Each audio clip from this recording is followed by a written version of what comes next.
Yes, we had always hoped that he would be here for the opening. Of course, before he was arrested, we always assumed he would be here.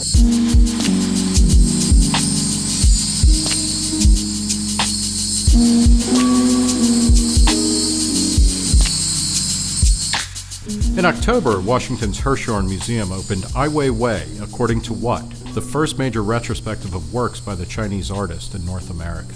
Well, I believe this show is extremely important for Ai Weiwei. Kerry Brower is the chief curator at the Smithsonian's Hirshhorn Museum. We've provided him with a platform, in a way, for him to speak out with his art in a way that he hasn't been able to do before in the United States. The show has received glowing reviews from art critics and visitors alike.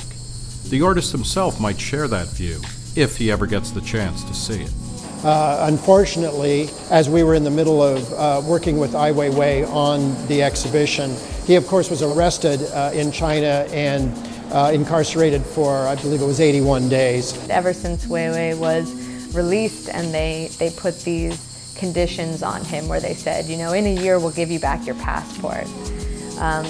I've been thinking, you know, he's got to get his passport back. Alison Klayman is the director of Ai Weiwei, Never Sorry, the critically acclaimed documentary about the artist and his history of confrontations with the Chinese government. Weiwei was born in 1957 to Ai Qing, who is one of his country's most famous modern poets. He had been part of this wave of intellectuals and artists who had freely expressed themselves under the 100 Flowers movement, and then Mao kind of cracked down on all of those voices.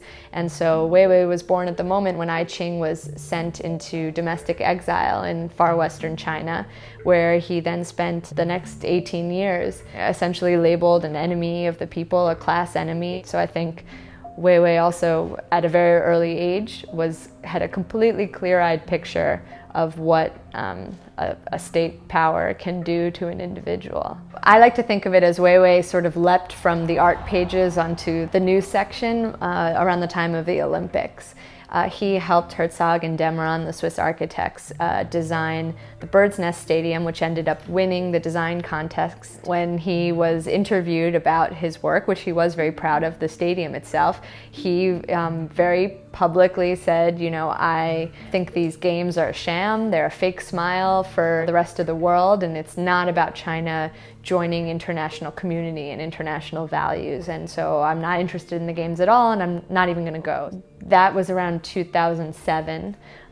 2008 was then the source of the next big clash, and that was the Sichuan earthquake. There seemed to be a disproportionate number of municipal buildings and schools that were collapsing, that were built in the last couple decades. And it just started to look a little bit unusual because sometimes those buildings would be completely collapsed and the ones next to them were still standing. And so Weiwei decided to do a project that would spotlight and honor the deaths of the school children in the Sichuan earthquake. But when he put a call online to his fans on his blog to help collect the names of the students who died, because the government said it was a state secret, when he shared all of that online, he ended up with his blog being shut down, with surveillance cameras being installed all around his house by the authorities. And when he went to kind of stand up for another activist, he ended up getting severely beaten, which forced him to go to emergency surgery. The government demolished a newly built studio that he was actually invited to build by the local mayor. That was January of 2011, and it was just a couple months later that Weiwei was taken into secret detention for 81 days, and his studio was completely raided. After his release, Ai Weiwei returned to his activism, speaking to the wider world through the use of a tool authoritarian governments are finding increasingly difficult to control: the internet. I think for Weiwei, the one source of the optimism does come from new technology and the internet, and the idea that people can express themselves, be connected, see things outside their own context, both within China and globally. I think the internet is extremely important to Ai Weiwei. I actually think he's one of the first artists who's actually used the internet in a kind of proactive way. Whether it's self-installing surveillance cameras inside his bedroom as a gift to security officials, appearing in handcuffs during a widely viewed Gangnam Style parody, or his enthusiastic embrace of Twitter as a medium of expression, Ai Weiwei's reputation on the world stage has arguably grown larger despite the Chinese government's attempts to rein him in. There is a blurring of his internet activity and his art, so that his internet activity becomes his art in many ways. It becomes a performance piece in some ways.